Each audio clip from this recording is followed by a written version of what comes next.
I don't see it as anti-Zionism. I look at it as pro-Torah. It's for the Torah. Pro-Torah, yes. Yes, it's Rambam wasn't anti-Kara'i. 100%. Yavetz wasn't true, yes. anti-Shabtai. It Yes. was for the Torah. Yes, I always say that. Yes, the Yes. Nevi'im weren't they weren't identified as being anti-Avodah Zarah. Yes, we weren't anti. We're not doing it because we're anti. They try to picture us as something that they're the good thing and we are the anti. Like there's matter and there's antimatter. We're trying to we are something bad. We're the misnagdim, like we're the trying to picture us as something bad. We're not. We're Baruch Hashem. We are pro-healthy Jews, pro-Torah. We are for the Torah. We're not doing it for. We're doing it for the Shem. We're doing it for the Torah. We're not doing it for because we are anti of something. Yes, I always tell people when they say I'm an anti-Zionist, I say no, Zionism is anti-me. Yes. So it's anti-Torah.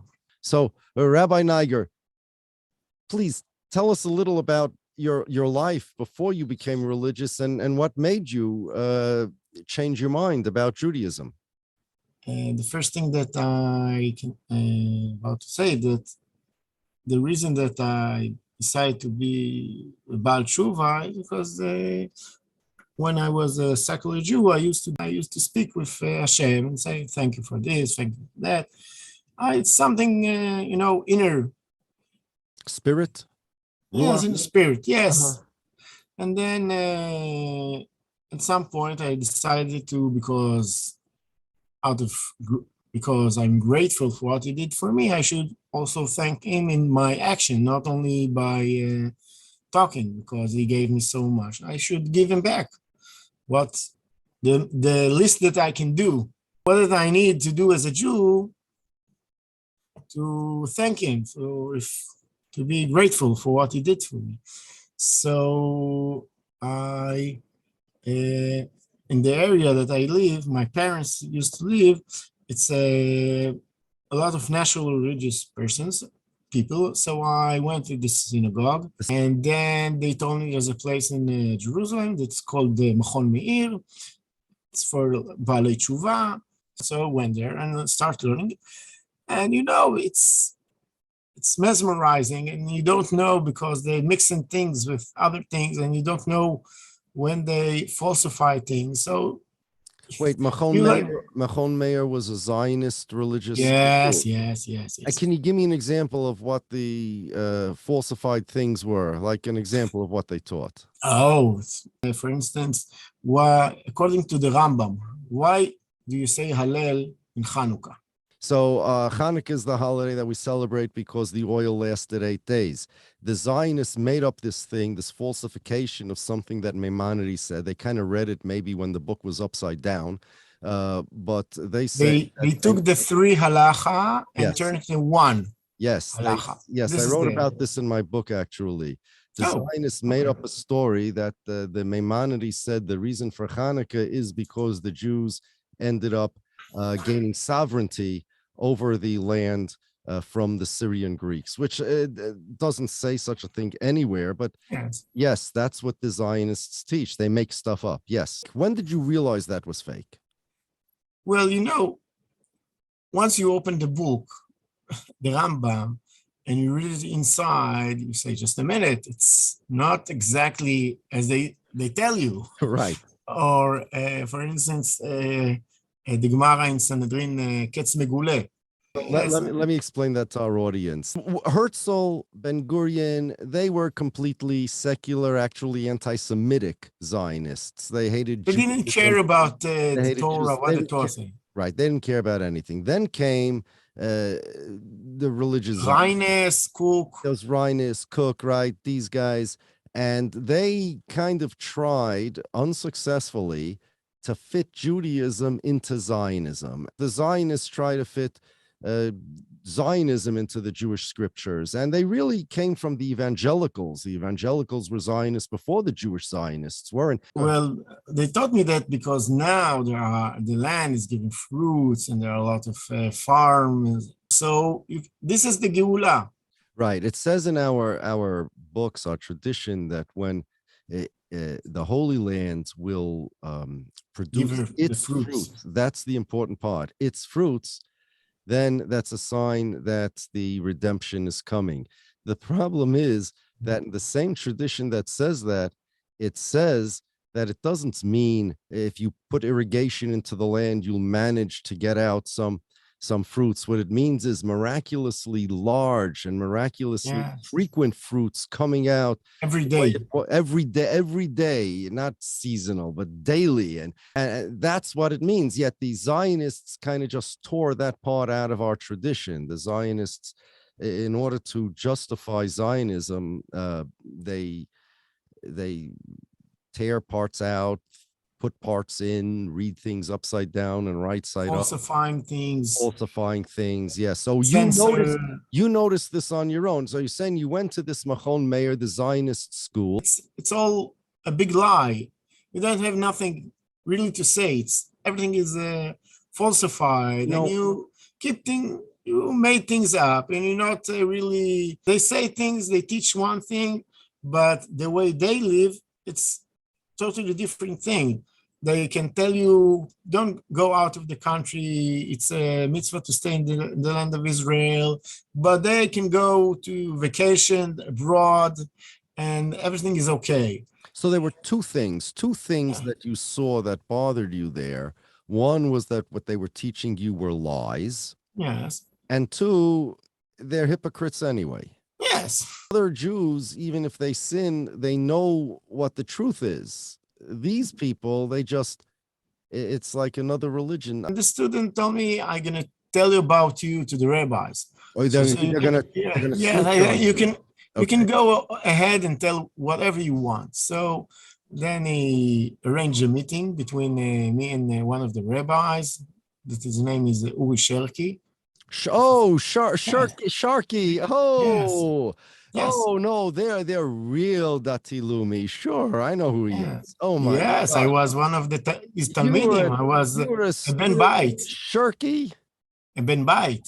Really? You're kidding me? No, I'm not. And we sat down and I told him, listen, over here you can see that Rashi says we're in the Galus. So he said, yes, this is according to one sector of the Haredim, but we go according to the Maharal. So I just say, just a minute. If it's not only, so what? If Rashi says so, it's Rashi, according to who? So he told me according to Maharal, Netzach Yisrael Perek Aleph. So I open it up and I start reading it. And then I told him, well, if you read it in this way, it's not that we're in the Geula, we're still in the Galut. You need to read it like this, not like the way you try to say it is. And then he told me, I don't want to speak with you anymore. It's like a klipa. You need to go over a klipa. A klipa, yeah, like an unholy force. Yes. Yeah, like when you tell them that, like Rabbi Kook, like where did he get this stuff from? There's no sources for it in Judaism. There's things that are really, really unhinged. And you just ask them, like, what is the source? You know, yes. They get upset. What do you mean? Our great rabbi said it, and that's fine. He said it, no problem. Give me a bad source at least. Give me something, you know, at least Shirky was giving you a messed up version of the Maral or a messed up version of Rashi. By Rabbi Kook, they have nothing, absolutely nothing. It's okay, what did you do after that? Where'd you go from there? This is a fascinating. So Baruch Hashem, I went to, one day I was in Mea Shearim, I was praying in this shul, and I over there look at the stable, there were a couple of, alonim, and I found this contrast called the Torah Galus, and Efes V'Ltecha, and I open the books, and I see the contrastim, and I see... Who wrote these contrasts in this literature that you found? I think it's Otzar Yadus. It's this publication called Otzar Yadus. Okay. And then I anti-Zionist publications.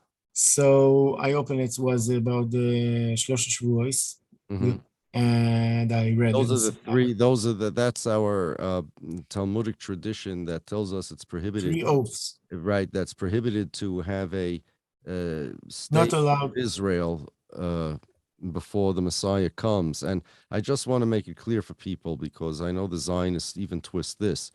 What the state of Israel is prohibited to have. Nobody, the Messiah would never think of making this. There are so many reasons to oppose the state of Israel that exists. There's so many reasons why it's anti-Judaism, not merely because it's the wrong time. What Israel is now, we will never have, we never wanted, we never will want, and there's no reason why any Jew should want such a thing. Even if there wouldn't be any prohibitions, there's no reason anybody should want it. All Jews would oppose it even without that. However, on top of everything, even the most innocuous, most best well-intentioned, most beneficial for Jews state would still be prohibited, and it would be a terrible tragedy, and it's against our religion to do it. And certainly there is no, despite what the Zionists would have you believe, the Zionists and the evangelical Christians, despite what the Zionists and the evangelical Christians would have you believe, we have never been praying for what Israel is today. Never, ever. We are praying for a messianic renewal of the world, not for what they have here. So you saw that literature. Yes, in Ikefta de Mashiach, it says that there is going to be a Malchus of Minus. Right. So but we do know we didn't want this. We didn't want a Malchus of Minus. It's a meaning. It's minimum Picosin. So again, it's about the Shlosh Shavuos and Gezerah Sagalus, and we are it's from the Rishonim. I say for myself, I try to remember that I've seen more than just what was in this contrast. And I told myself also that it's not in the right, for me, it wasn't in the right order, because I know there's a Rishonim and Achronim. I know there's Ashkenazim, Sfaradim, Yemenites, all kind of tzaddikim, the Chachamim of Israel, of Judaism. So I started to arrange what I have, what I knew, what I have, and then I added some more things that from the books that I known and looked up in more books, and I found more and more, and then it became Yalkut Ishbati Etchem. And I did it for myself. I started to doing it for myself, not for anyone else. What is it? What is your Yalkut Hishbati Eschem? Tell us. It's how do I say it? It's a likut of the Rishonim and Achronim about Shlosh Shavuos.